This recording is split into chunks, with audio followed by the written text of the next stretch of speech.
Assalamualaikum warahmatullahi wabarakatuh. Saya Fatur Rahman, NIM 1191200881 dari program studi Teknik Geofisika. Perkenalkan, nama saya Febrian Sanafal Akbar, NIM 119400040 dari Prodi Teknik Telekomunikasi. Assalamualaikum warahmatullahi wabarakatuh. Nama saya Muhammad Rizky Sulindra, NIM 119200113, Prodi Teknik Sipil dari TPB 17. Perkenalkan, nama saya Fadil Tamimi, NIM 119100056 dari Prodi Teknik Geofisika.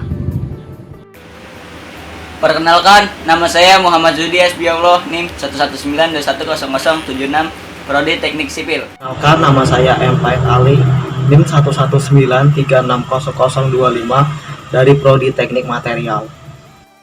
Pada RBL kali ini, kami akan membahas mengenai pengaruh radiasi sinar gamma terhadap laju pertumbuhan tanaman.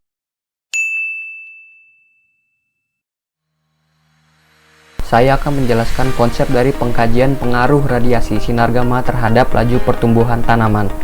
Nah, penelitian ini dilaksanakan di laboratorium khusus, terutama untuk iradiasi sinar gamma ini dilakukan di Pusat Aplikasi Teknologi Isotop dan Radiasi atau PATIR dengan alat khusus. Nah, alat khususnya itu bisa dilihat di sini.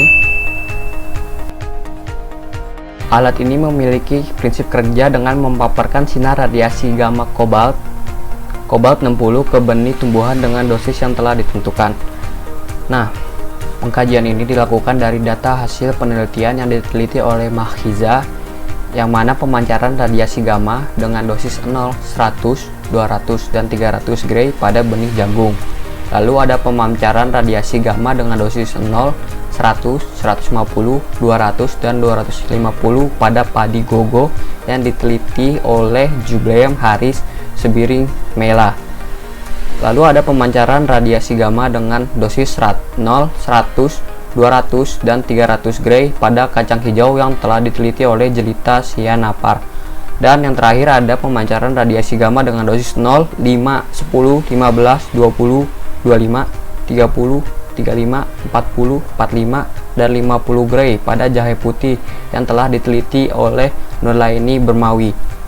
Pemancaran radiasi sinar gamma dengan dosis 0 itu dilakukan sebagai variabel kontrol untuk mengetahui apakah ada pertumbuhan atau penghambatan dari pengaruh sinar gamma tersebut terhadap tanaman yang akan ditanam.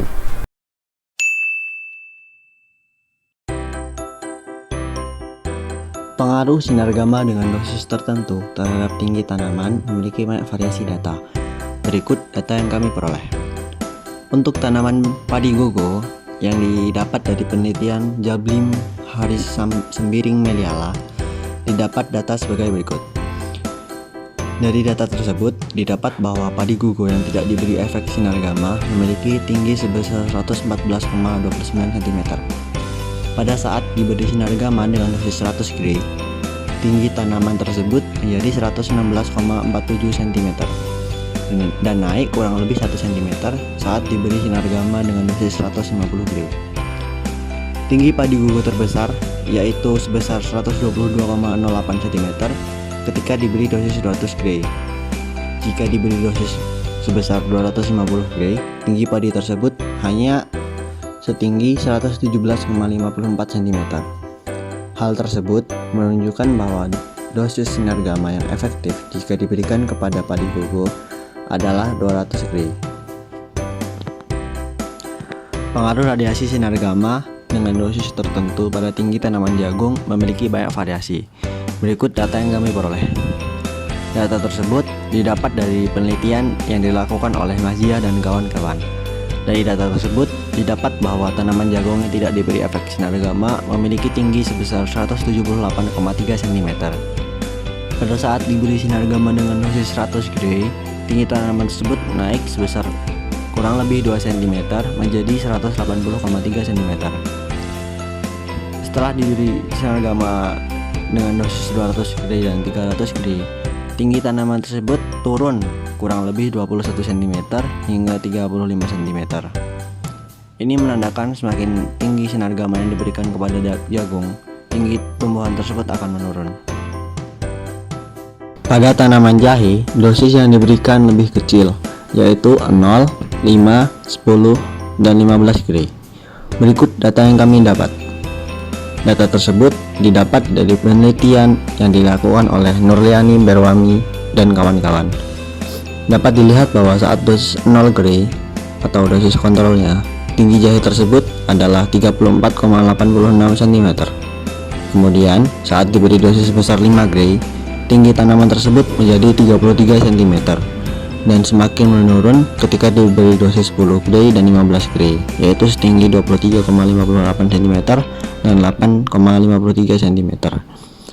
Data tersebut menunjukkan bahwa pengaruh iradiasi sinar gamma terhadap jahe adalah menghambat pertumbuhan tinggi tanaman tersebut.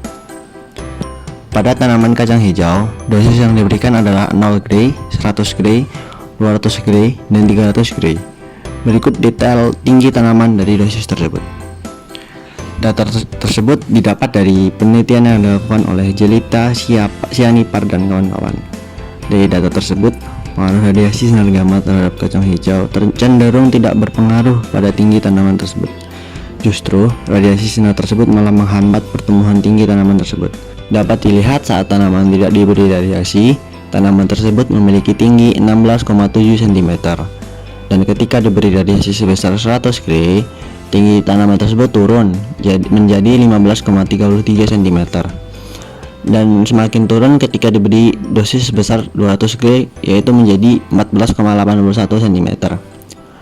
Tinggi tanaman tersebut akan naik kembali ketika diberi dosis sebesar 300 gray, yaitu menjadi 15,11 cm.